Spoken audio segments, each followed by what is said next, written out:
महाराष्ट्र केसरीसाठी मुंबईचा पृथ्वीराज पाटील आणि सोलापूरचा वेताळ शेळके यांच्यात लढत झाली।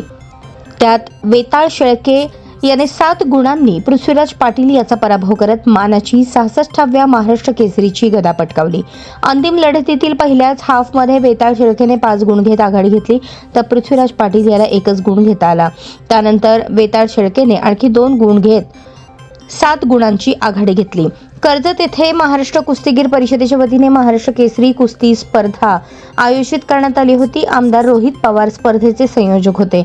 अंतिम कुस्तीसाठी ज्येष्ठ नेते शरद पवार, प्रदेशाध्यक्ष जयंत पाटील, खासदार धैर्यशील मोहिते, खासदार निलेश लंके, आमदार जितेंद्र आव्हाड, माजी मंत्री हर्षवर्धन पाटील उपस्थित होते। या स्पर्धेत पैलवानांनी सहभागी होऊ नये, त्यांच्यावर कारवाई केली जाईल असा इशारा महाराष्ट्र कुस्तीगीर संघाने दिला होता। त्या इशाऱ्याकडे दुर्लक्ष करत अनेक पैलवान स्पर्धेत सहभागी झाले। नगरमधील महाराष्ट्र केसरी स्पर्धेत पंचाला लाथा मारल्यामुळे वादग्रस्त ठरलेला शिवराज राक्षेही सहभागी झाला होता। दरम्यान याही कुस्ती स्पर्धेमध्ये सर्वांचेच लक्ष लागून राहिलेल्या राक्षे यांच्या विरुद्ध पृथ्वीराज पाटील अशी सेमी फायनल झाली। मात्र यात राक्षेचा पराभव करत पाटील याने फायनलमध्ये धडक मारली।